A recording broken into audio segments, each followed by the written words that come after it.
ഇന്ന് തന്നെ ഡൗൺലോഡ് ചെയ്യൂ. കാണൂ നിങ്ങളുടെ ഫേവറേറ്റ് ഷോസ്. എന്റെ ആങ്ങളെ, സമൂഹത്തിന്റെ മുന്നിൽ നീ നാണം കെടുത്തോടാ.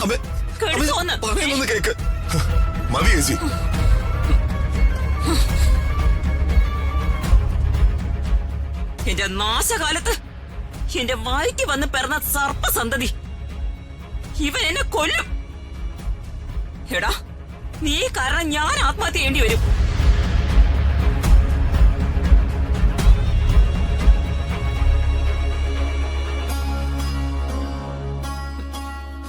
നീ ചേച്ചിക്ക് വേണ്ടി ഇവനോട് ക്ഷമിക്കും പ്രതാപ.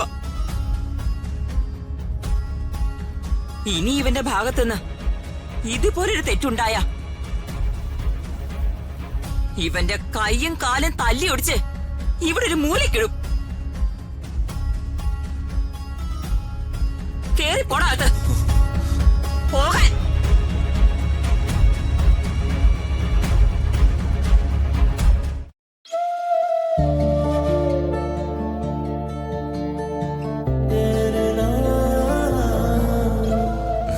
പനി കുറവുണ്ട്.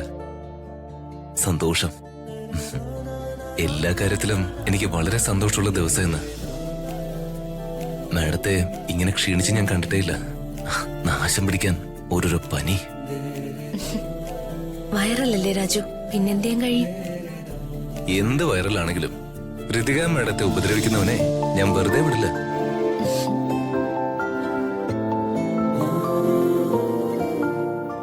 പനിയാണെങ്കിലും ഇന്ന് സന്തോഷപൂർവ്വം മാഡം കിടന്നുറങ്ങും. കാരണം ഞാനിന്ന് ഋതിക മാഡത്തോട് എന്റെ പ്രണയം തുറന്നു പറയുന്ന ദിവസ.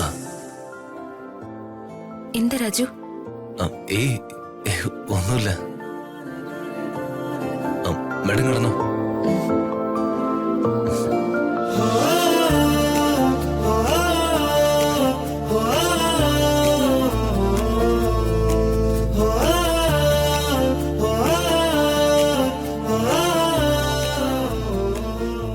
ഇനി പതുക്കെ ആ കാര്യം പറഞ്ഞു തുടങ്ങാം. ഞങ്ങൾ തമ്മിലുള്ള പിണക്കം ഇവിടെ തീരണം.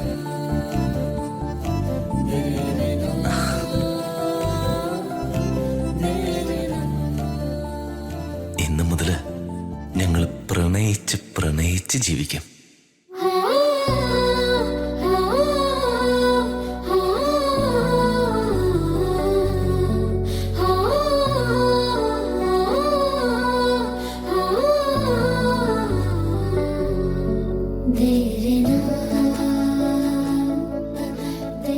സത്യം പറഞ്ഞ തമ്മിൽ കണ്ട ആദ്യ കാലം മുതല് എനിക്ക് ഋതിക മാഡത്തോട് പ്രണയമായിരുന്നില്ല, ഇഷ്ടമായിരുന്നു, ആരാധനയായിരുന്നു, സ്നേഹമായിരുന്നു. പിന്നെ വർമ്മ സാറിന്റെ മകൾ എന്ന ബഹുമാനവും, എന്റെ അച്ഛൻ ജോലി ചെയ്ത സൂര്യമംഗലം കുടുംബത്തിലെ കുട്ടി എന്ന ബഹുമാനം, പിന്നെ ഒരു കാവലാളായി നടന്നതിന്റെ ഒരിഷ്ടം. പക്ഷേ അതല്ല ഭാര്യ ഭർത്തൃ ബന്ധമെന്ന ആ സത്യം ഞാൻ മനസ്സിലാക്കി. നമ്മൾ പരസ്പരം ആഗ്രഹിക്കുന്നത് പ്രണയമാണെന്ന തിരിച്ചറിവ് വൈകി എനിക്കുണ്ടായത്.